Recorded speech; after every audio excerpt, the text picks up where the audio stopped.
Järgmiseks kõnelejaks palun Europarlamendi liikme Jaak Madissoni.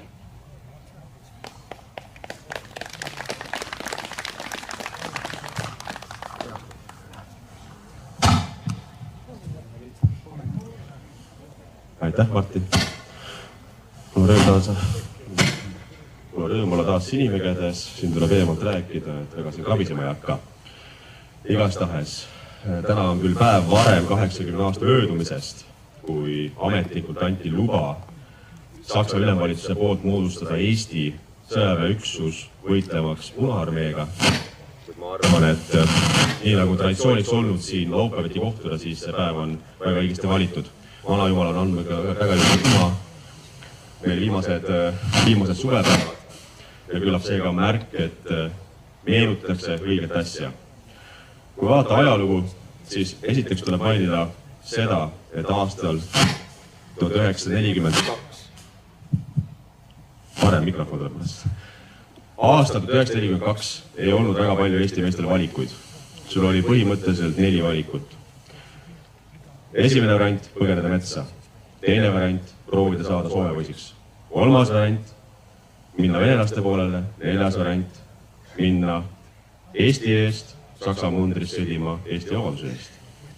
1940 oli meil selge, mis toob endaga kaasa Nõukogude okupatsioon. Selles on küsimuski, et see toob kaasa vägistamisi, tapmisi, hüüditamisi, massimõrvu ja Eesti rahva hävitamist.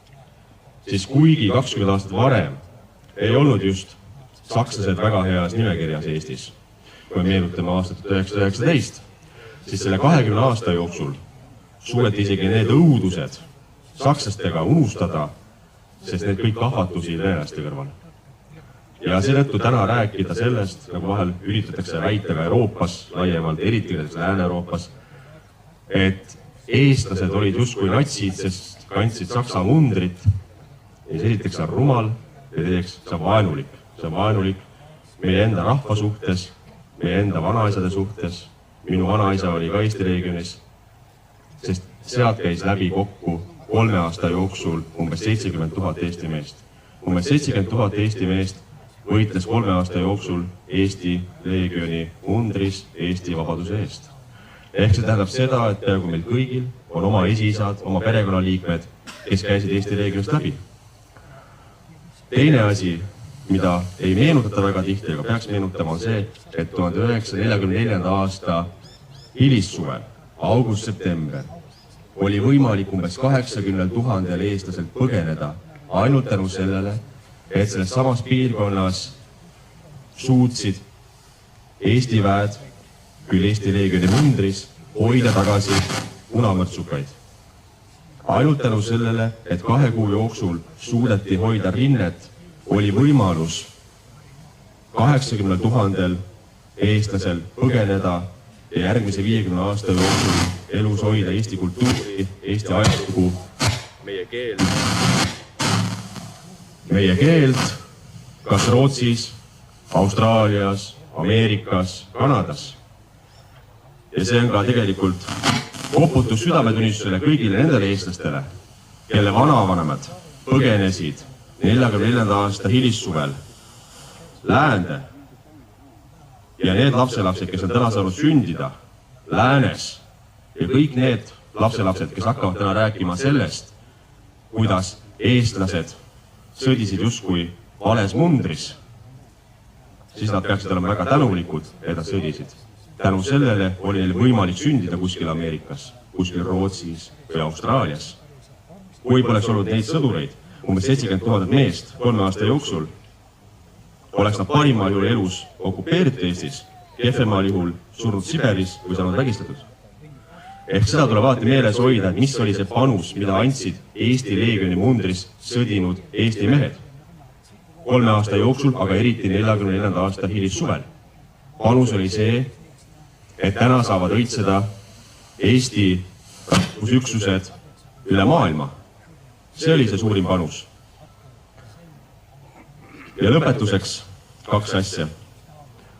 Meile meeldib meenutada hästi palju sõjaveterane, kes kõik on sõdinud Eesti eest. Iga aastal on suur kampaania, siniline kampaania.